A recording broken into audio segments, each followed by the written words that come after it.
विषय हिंदी, कक्षा 9वीं, पाठ 5वां, जूलिया।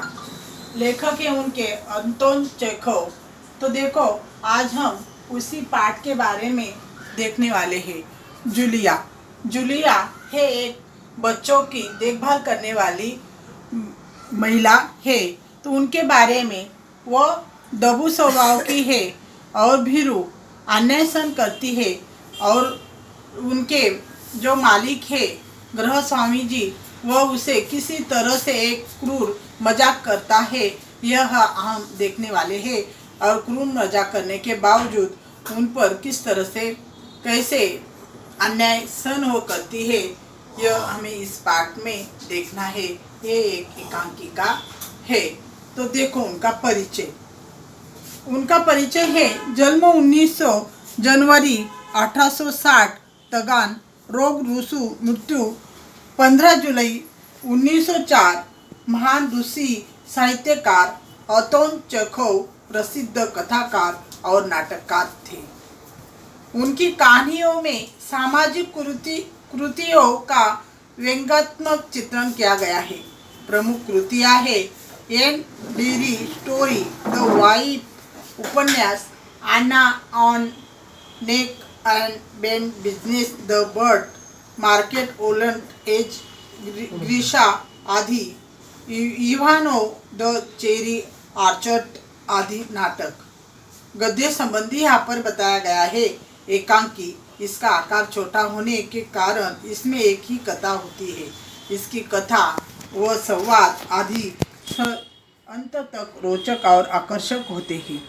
प्रस्तुत एकांकिका में रचनाकार ने दबूपन को त्याग कर अपने अधिकार न्याय के लिए सजग रहने हेतु प्रेरित किया गया है। तो बस उसी तरह से आज हम यह जूलिया में, एकांकिका में हम देखने वाले हैं कि किस तरह से ये जूलिया अपनी भीरू अन्याय सहन करके वहाँ पर काम करती है। देखिए, जूलिया दबे स्वर में, आपने मुझे बुलाया था मालिक?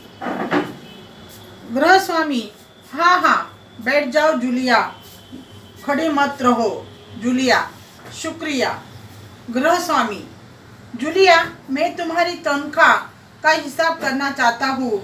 मेरे ख्याल से तुम्हें पैसे की ज़रूरत होगी, और जितना मैं तुम्हें जान सका हूँ, मुझे लगता है कि तुम अपने आप पैसे भी नहीं मांगोगी। इसीलिए मैं खुद ही तुम्हें पैसे देना चाहता हूँ। हाँ, तो तुम्हारी तनख्वाह 30 रूबल महीना तय हुई थी ना? तो देखो, उसी तरह से जूलिया और गृह स्वामी में दोनों में बातचीत होती है। गृह स्वामी जी ने जूलिया को बुलाया। जूलिया वहाँ पर अपने दबे स्वर में कहती है, हाँ मालिक, आपने मुझे तुम्हें बुलाया। इस तरह से वह उन्हें बताती है। तो देखो, गृह स्वामी इतने में उसे कहते हैं, हाँ हाँ, बैठ जाओ जूलिया, मैंने ही तुम्हें बुलाया था। तुम वहाँ पर खड़ी मत हो, यहाँ पर बैठ जाओ।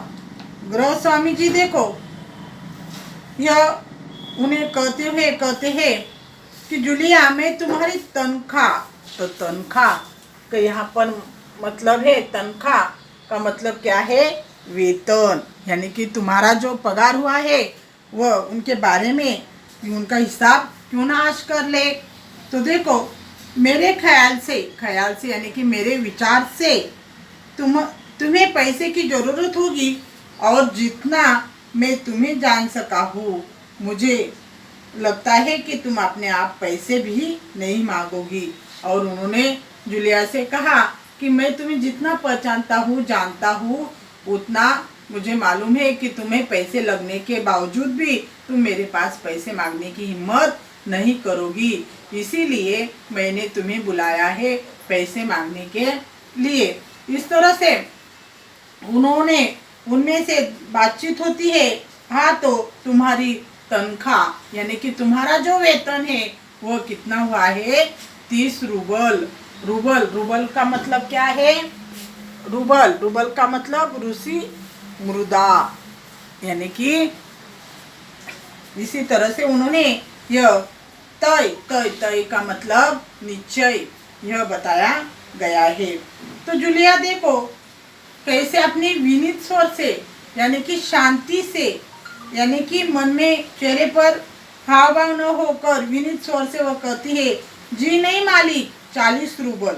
तो देखो गृह स्वामी यानी कि मालिक के तनख्वाह 30 रूबल है और जूलिया ने जो तनख्वाह रखी थी यानी कि वेतन वो कितनी थी, 40। उन्होंने क्या कहा, नहीं नहीं मालिक, 30 रूबल नहीं, मेरी तो कितनी होती है, 40 रूबल। तो उन्होंने यह कहा।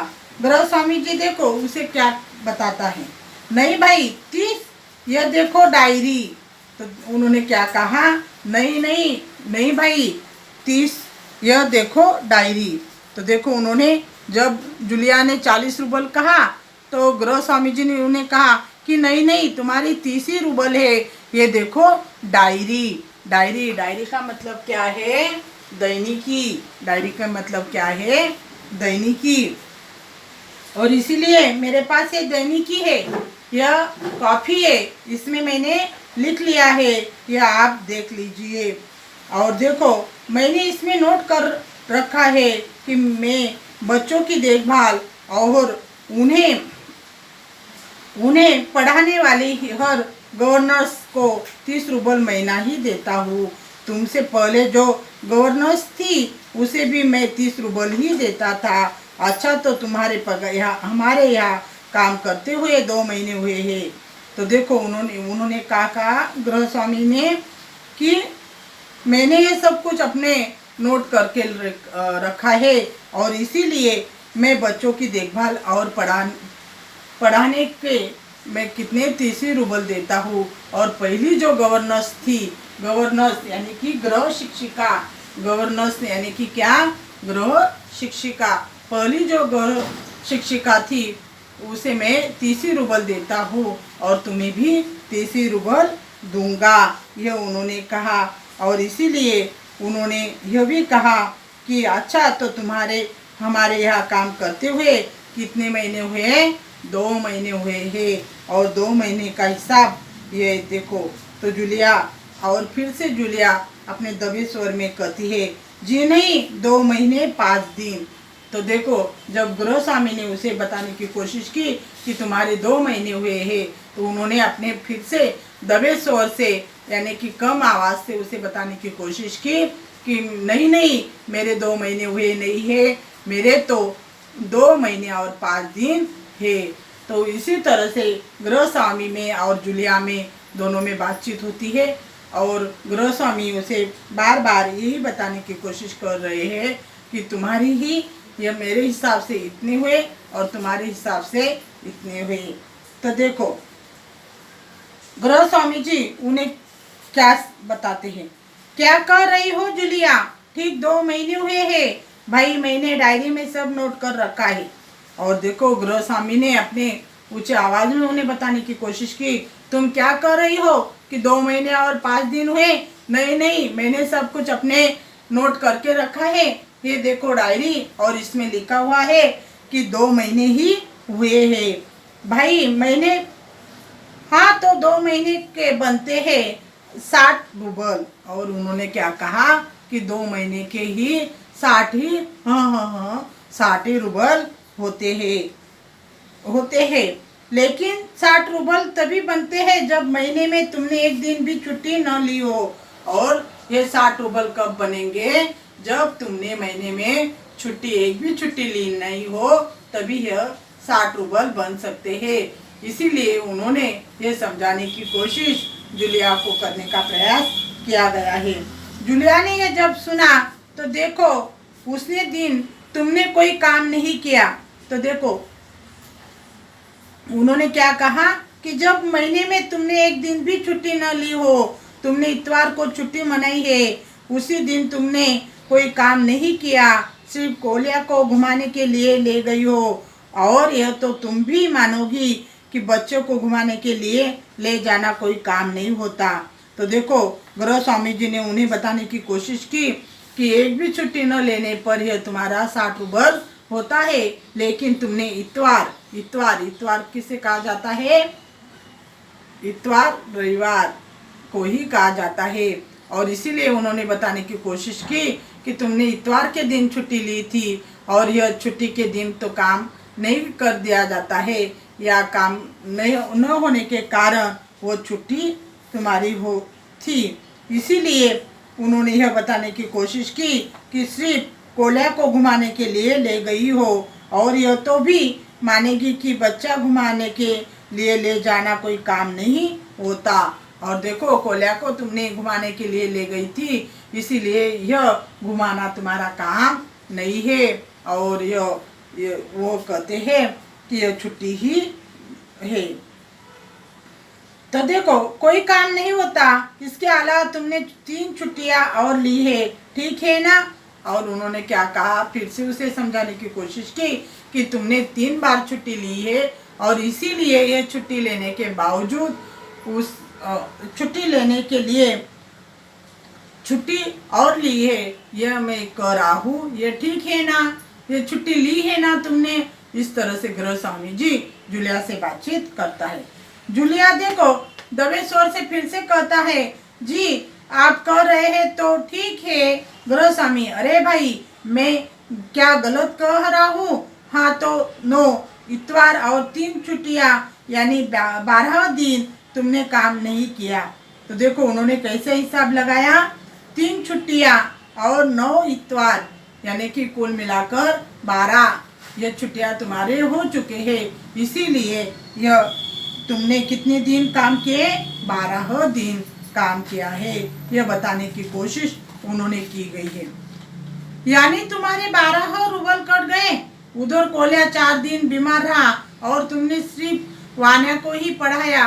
पिछले हफ्ते शायद 3 दिन दांतों में दर्द रहा था और मेरी पत्नी ने तुम्हें दोपहर बाद छुट्टी दे दी थी। तो 12 और 7 19 नागे। हाँ तो भाई घटाओ, 60 में से 19 कितने रहे हैं? हम 41 रूबल, ठीक है? तो देखो, तो इसी तरह से गृह स्वामी जी ने उन्हें किस तरह से छुट्टियां कम किया गया यह बताने की कोशिश की। उन्होंने कहा तुमने कोल्या को ही घुमाने के लिए ले गए थे, और जो कोल्या जब 4 दिन बीमार रहा और सिर्फ तुमने वान्या को ही पढ़ाया है, और पिछले हफ्ते में शायद 3 दिन दांतों में दर्द रहा था, यानी कि दांत दर्द हो रहे थे। इसीलिए मेरी पत्नी ने तुम्हें दोपहर के वक्त पर छुट्टियां दे चुकी थी, और तभी दोपहर 12 और 7 में से 19 नागे हो तो भाई घटाओ, और उसमें कितने बचते हैं? 41, और 41 ही दिन तुमने काम किया है, और इसीलिए रूबल ठीक है ना? मैं जो कह रहा हूँ यह बताने की कोशिश की गई है। हमें यहाँ तक पढ़ा, और यहाँ पर जो स्वाध्याय दिया गया है वो अपने पाठ में से पन्ना नंबर 8 पर है, और वहाँ पर संजाल पूर्ण करना है, और 2 सवाल दिए गए हैं वाल्या और कोल्या का। ये 2 प्रश्न है, वो आपको बनाकर अपने कॉपी में लिखना है और पड़ताल के लिए मुझे भेजना है।